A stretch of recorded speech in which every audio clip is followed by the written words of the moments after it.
आधी दिल के बात नहीं देवा तू अगर तो अपना पिता का समझा हमारा बच्चन के पालन करवा देवा तबे तेरा काबा दिल के बाद हमार बच्चन से काबा पिता के नहीं के तू करवा सके बाबू जे साधु महात्मा दरवाजा पर तोरा कहना रहे तोरा अपना के बाबा हाथ से भोजन तब ने तू धर्म के गोबर अपने खुल गया पुलिस मुसलमान को जाकर बजेला सीधा गंभीर स्वामी तोर पिता का सब रुपया से ओकरा तक में मालूम नहीं भेजे हमरा मालूम भेजे स्वामी के बोला का कहा जो विश्वास है कोई खुशी मांगे तोरा पर नजर पड़ने का विश्वास बने काला जोगी महात्मा है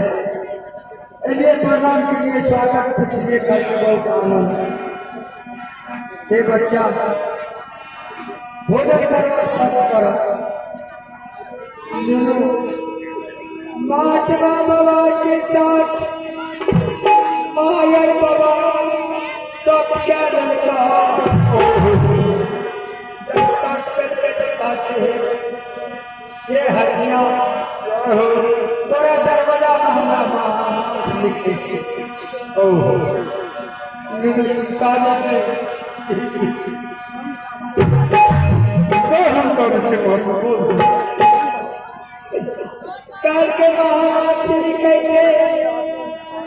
तोहर बाबा खुशी में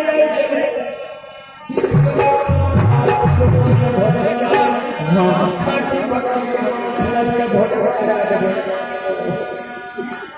महात्मा करके नहीं काट करके सुना अच्छा तोहर बेटा बेटा रंजीत जे था हाँ माँ ओकरा मार के हमरा महामंच करा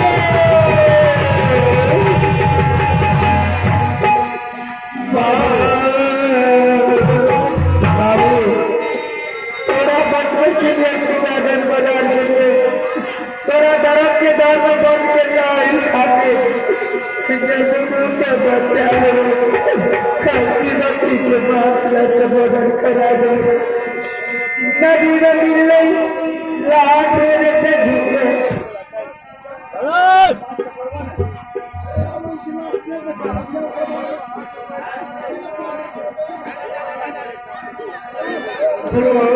कोनो उपाय न मिले आने पत्थर भी गले मरा रास्ते गले सवाल क्या लगे मेरे दूध पिया लगे जतना मैं गले ऐसा कबाबो ये तो बाबा का है सब बच्चा के नूनू का बच्चा या बेटा के ऐसा लगता है हमरे पर के भोजन करा दो रे पार्वती के बाली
बोला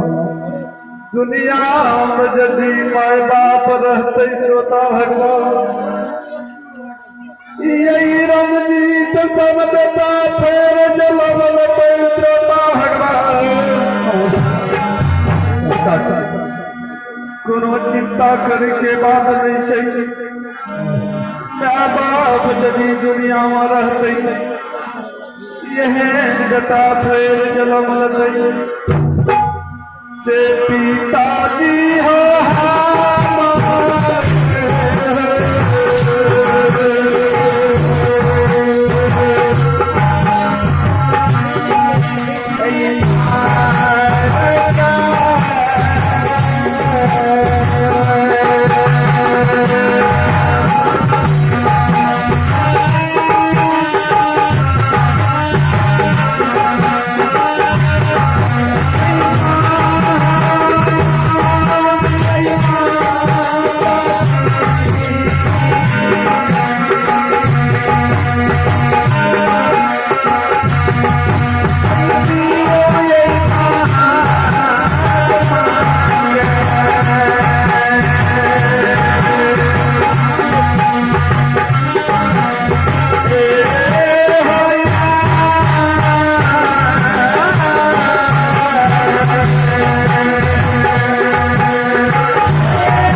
घंटा से बेसी लग रहा है भोजन करे में जब जल्दी करे बाबा भोजन तुरंत करा देंगे 1 घंटा के तो 3 घंटा लग रहे हम चल चलो ना बाबा भोजन करे तो जल्दी करो ठीक है ए सती बाबा महात्मा बहुत उपचार से कहे जल्दी भोजन करावो ना तोरा तोरा अच्छा हां ये सब के कार्यक्रम दोनों बाप बेटा के की विचार भेला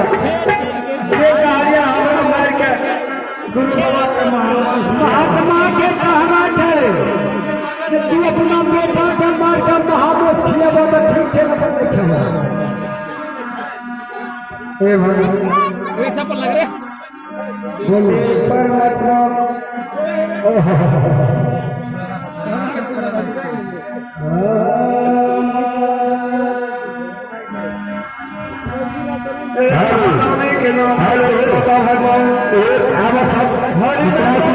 जीवनपुर के निवासी से बाबू भैया धर्मराज टेम्पू वाला ये बाबा धर्मराज उमेश बाबू बाल बच्चा कबल अभिना बच्चा का स्थल का हरिनारायण बाबू उमेश बाबू कृपया मेरे आवाज को सुनते ही अभिनव जगह स्थान का पास चले आवे हेलो